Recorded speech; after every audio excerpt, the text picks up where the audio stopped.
जीवन में सभी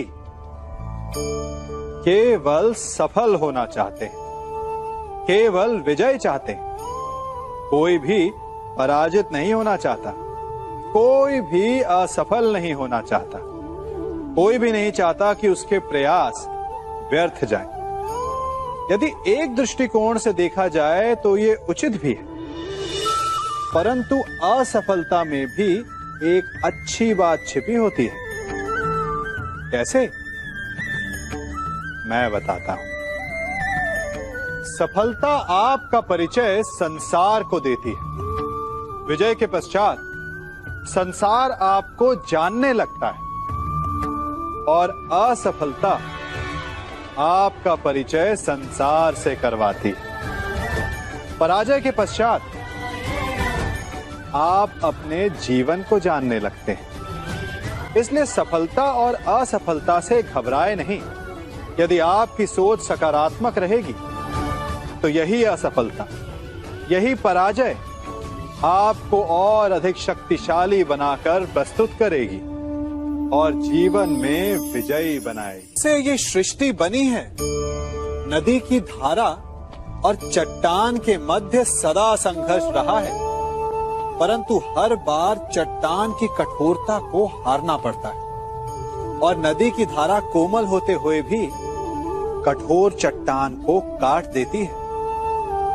कभी सोचा है क्यों चट्टान इतनी कठोर और जल इतना कोमल, चट्टान इतनी दृढ़ और जल इतना लचीला, फिर भी सदा जल कठोर चट्टानों के मध्य से अपना मार्ग बना ही लेती है? कारण केवल एक है, और वो है लगातार चलने की क्षमता। जल बढ़ता रहता है, चट्टान अडिग रहती है। इसी कारण जल चट्टान को काटकर मार्ग बना लेता है। इसलिए लगातार चलते रहिए, रुकिए मत, क्योंकि चट्टान जैसी हर समस्या को आप भी जल की तरह काट सकते। हम सब शीघ्र ही सफलता चाहते हैं, ढेर सारी संपत्ति और सुख चाहते हैं, और ऐसे में कई बार हम छोटे मार्गों का चयन कर लेते हैं। वो मार्ग जिनमें परिश्रम नहीं होता, जिनमें होता है तो केवल छल, कुटिलता और भाग्य का सहारा। जैसे कि जुआ। कोई जुए के खेल में धन लगाता है, कोई दांव लगाता है, और ये भूल जाता है कि जुआ ऐसा दलदल है कि जिसमें एक बार गिरे तो सर्वनाश से पहले निकलना असंभव है।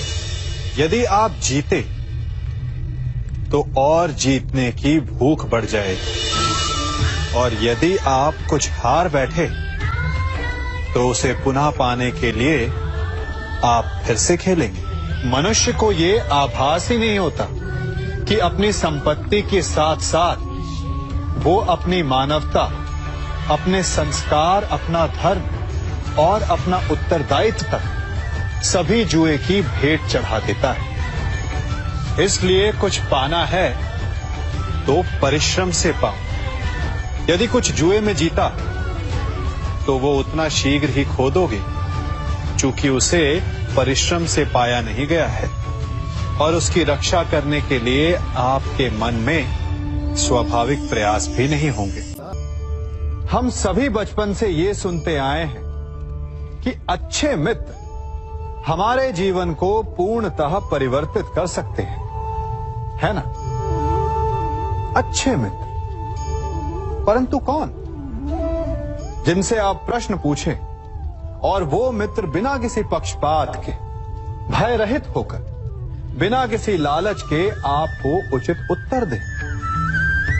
परंतु सबके समक्ष ये समस्या आ जाती है कि आज के समय में ऐसे मित्र मिलना दुर्लभ है, वो तो होते ही नहीं। परंतु मैं आपको एक बात बताता हूं, हम सब के पास एक ऐसा मित्र होता है, बस हम उसे पहचान ही नहीं पाते। वो है दर्पण। दर्पण के समक्ष खड़े होकर आप स्वयं से पूछिए कि यदि आज आपका अंतिम दिन होता तो क्या आप वही करते जो आप कर रहे थे? आपको उत्तर मिले या ना मिले, परंतु आपकी दिशा अवश्य बदलेगी। इसलिए आपसे अतिरिक्त आपका सबसे घनिष्ठ मित्र, सबसे अच्छा मित्र और कोई नहीं। मनुष्य भी बड़ा विचित्र प्राणी है। अपनों से नीचे के स्तर के लोगों को वो हे दृष्टि से देखता है, उनका उपहास उड़ाता है, उनसे बार बार कहता है कि तुम्हारा कुछ नहीं हो सकता, तुम भविष्य में कुछ नहीं कर पाओगे।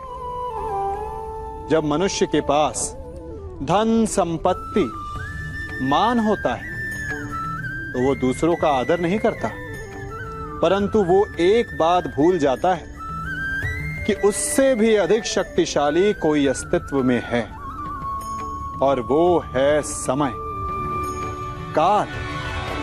काल अपना चक्र कब बदलेगा ये कोई नहीं जानता। समय अपनी करवट कब लेगा ये कोई नहीं जानता।